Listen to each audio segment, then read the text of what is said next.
பாட்டில் தாதா அப்படின்னு ஒரு திரைப்படத்தை பார்த்தேன். தமிழ் சினிமாவுல மிகவும் ஒரு முக்கியத்துவம் வாய்ந்த படமாக இந்த திரைப்படம் இருக்கிறது.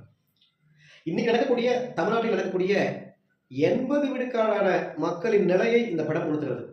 குடிக்கும் குடி நோய்க்கும் உள்ள வேறுபாடை இந்த திரைப்படம் உணர்த்துகிறது. உங்களுடைய அனைத்து கதாபாத்திரமும் எக்ஸ்ட்ரீம் லெவல் ஒரு இந்த நடிப்பின் உச்சத்தை அவங்க வெளிப்படுத்தியிருக்காங்க. உள்ளபடியே அவங்களுக்கு நெஞ்சம் நிறைந்த வாழ்த்துக்கள். தமிழ்நாட்டில் இருக்கக்கூடிய நடுத்தர குடும்பத்தில் வாழக்கூடிய அனைவரும் அல்லது குடி பெருமை குடி எதிர்ப்பு இரண்டையும் பேசக்கூடிய அனைவருமே இந்த திரைப்படத்தை போய் பார்க்கலாம்.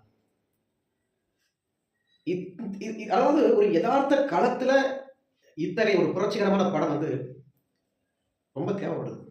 ஆரம்பத்துல ஒரு சில காட்சிகள் பார்க்கும்போது கூடி பெருமையா தெரியுது, கூடி மகிழ்ச்சியா தெரியுது, கூடி கொண்டாட்டமா தெரியுது. அப்படியே மறுபக்கத்துல அந்த குடியின் கோர பிடி என்ன, வலி என்ன, அந்த குடும்பம் என்ன நினைக்கும், மனைவி என்ன நினைப்பா, அந்த மனைவியை தவிக்கணும் இருக்குல்ல. உண்மையா அந்த பொண்ணு நடிச்சுக்காங்க சான்ஸே இல்லை. ரியலாவே என் பக்கத்து வீட்டு எதிர் வீடு என் வீட்டில் நடக்கிறது, இல்லை எல்லா வீட்லையும் அந்த ஒரு சம்பவம் நடந்திருக்கும். இந்த குடியுடைய தாக்கம் உண்மையா சொல்றேன், எல்லாருமே போய் பார்க்கக்கூடிய திரைப்படம். முகம் சுளிக்கவோ எந்த இடத்தையும் கிடையாது. அப்படியே அது திரைப்படமா இல்லை அதனால வாழ்ந்துருக்கானா தெரியல. ஒவ்வொரு கதாபாத்திரம் அப்படி வாழ்ந்துருக்காங்க. ஃபர்ஸ்ட் கிளாஸாக இந்த படம். எல்லாரும் போய் இந்த படத்தை பார்க்கலாம். ஸ்கூல் பிள்ளைங்களுக்கு இந்த படத்தை உண்மையா ஒரு காட்சி பொருளை காட்டலாம், கல்லூரி மாணவர்களுக்கு காட்டலாம்.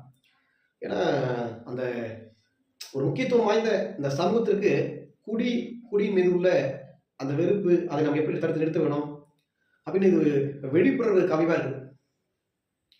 அப்படியே யதார்த்தமான ஒரு விஷயத்த நம்ம ரோட்ல டெய்லியும் பார்க்கறது, நடக்கிற விஷயத்த ஒரு திரைப்படமா வடிக்கிறதுலாம் ஒரு ஆகச்சிறந்தது. எல்லாருமே இந்த திரைப்படத்தை பார்க்கலாம். ஒரு அற்புதமான திரைப்படம். திரைப்பட குழுவிற்கு, நடிகர் பெருமக்கள் அனைத்து சாராருக்கும் என்னுடைய நன்றியை தெரிவித்துக் கொள்கிறேன்.